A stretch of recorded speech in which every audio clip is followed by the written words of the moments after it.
Machilipatnam MP అభ్యర్థిగా వల్లభనేని బాలశౌరిని ప్రకటించారు. అధికారికంగా ప్రకటించారు జనసేన అధినేత పవన్ కళ్యాణ్.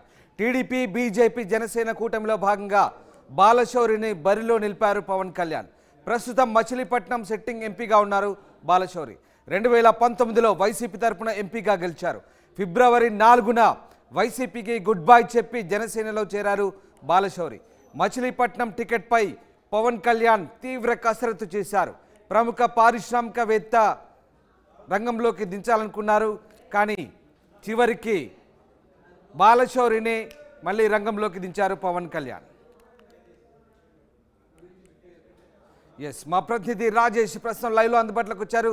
రాజేష్, మచిలీపట్నం టికెట్ విషయంలో పవన్ కళ్యాణ్ తీవ్ర కసరత్తు చేశారు. చివరికి బాలశౌరికి అభ్యర్థిత్వాన్ని ఖరారు చేస్తూ జనసేన అధినేత నిర్ణయం తీసుకున్నారు. ఎలాంటి కసరత్తు సాగింది?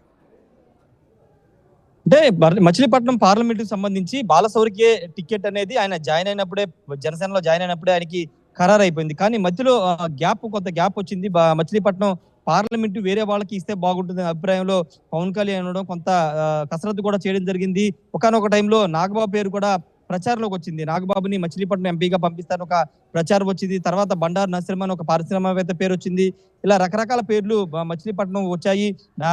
వరుసగా టీడీపీ తన లిస్టు ప్రకటించుకోవడం, జనసేన కూడా 2-3 లిస్టు, అంటే 18 స్థానాలు కానీ అంతకుముందు 4-5 స్థానాలు కానీ వరుసనే అభ్యర్థులు ప్రకటిస్తూ వెళుతున్న నేపథ్యంలో బాలశౌరి పేరు ఎందుకు ప్రకటించట్లేదు? ఆల్రెడీ ఆయన సిట్టింగ్ ఎంపీ ఉన్నారు. ఎంపీ హామీతో ఆయన పార్టీలో చేరారు, కానీ ఆయన పేరు ఎందుకు ప్రకటించట్లేదని ఒక ఉత్కంఠ అటు మచిలీపట్నం పార్లమెంట్ పరిధిలోను, ఇటు అవునగడ్డలో కూడా జరిగింది. ఎందుకంటే అవునగడ్డ ఎమ్మెల్యేగా బాలశౌరిని పంపిస్తున్న ఒక చర్చ జరిగింది. దాదాపుగా ఖరారైపోయిన ఒక ప్రచారం జరిగింది. ఈ నేపథ్యంలో బాలశౌరి ఎంపీగా వెళ్తారా, ఎమ్మెల్యేగా వెళ్తారని ఒక చర్చ అయితే రాజకీయ వర్గాలు జరిగినప్పటికీ పూర్తి స్థాయిలో బాలశౌరి వైపే పవన్ కళ్యాణ్ మొగ్గు చూపారు. దానిలో భాగంగా ఈ రోజు అధికారికంగా మచిలీపట్నం పార్లమెంట్ అభ్యర్థిగా, ఉమ్మడి కూటమి అభ్యర్థిగా బాలశౌరిని పవన్ కళ్యాణ్ ప్రకటించారు. పార్లమెంటు ఇప్పుడు సిట్టింగ్ ఎంపీగా ఆయన ఉన్నారు. 2019లో వైసీపీ నుండి గెలిచి పార్లమెంటు ఎంపీగా ఆయన ఉన్నారు. అయితే ఫిబ్రవరిలో ఆయన ఈ ఏడాది ఫిబ్రవరిలో జనసేన తీర్థం పుచ్చుకోవడం, తాజాగా ఈ రోజు అధికారికంగా బాలశౌరికి టికెట్ అయితే కేటాయించడం జరిగింది. వాస్తవంగా బాలశౌరికి ముందే ప్రకటించాల్సి ఉంది, కానీ ఇంతకుముందు చెప్పినట్టు కొన్ని పేర్లు తెర మీదకి రావడంతో వాళ్ళ వైపు వెళ్తే ఎలా ఉంటుందని ఒక సర్వే కానీ కసరత్తు కానీ పవన్ కళ్యాణ్ చేశారు. బాలశౌరి అసెంబ్లీకి వెళ్తే బాగుంటుంది, అవనిగడ్డ స్థానంలో ఖచ్చితంగా గెలుస్తారని ఒక అభిప్రాయం ఉన్న నేపథ్యంలో ఆయన అసెంబ్లీ కూడా పంపాలని ఆలోచించారు. కానీ తర్వాత నిర్ణయాలన్నీ మార్చుకుని ఇప్పుడు బాలశౌరిని పార్లమెంట్ పంపిస్తున్నారు. బాలశౌరి కూడా తాను అసెంబ్లీకి వెళ్లరు, ఎందుకంటే ఢిల్లీ స్థాయిలో తనకు పరిచయాలను, ఢిల్లీ స్థాయిలో ఇప్పటివరకు ఉన్నాను కాబట్టి గతంలో తెనాలి ఎంపీగా పనిచేసినప్పుడు, కాంగ్రెస్ హయాంలో తెనాలి ఎంపీగా పనిచేసినప్పుడు కానీ, ఇప్పుడు 2019లో ఇప్పుడు మచిలీపట్నం ఎంపీగా పనిచేసిన కేంద్రం నుంచి అక్కడ నిధులు తేవడంతో పాటు అక్కడ నియోజకవర్గ అభివృద్ధికి సంబంధించిన నిధులు తేగల సత్తా తనకు ఉందని అభిప్రాయాన్ని పవన్ కళ్యాణ్ వద్ద వ్యక్తపరిచినట్టు తెలుస్తుంది. దానిలో భాగంగానే పవన్ కళ్యాణ్ బాలశౌరి వైపు మొగ్గు చూపారు. ముఖ్యంగా బందర్ పోర్టు విషయంలో కొంత బాలశౌరి క్రియాశీలకంగా వ్యవహరించారు.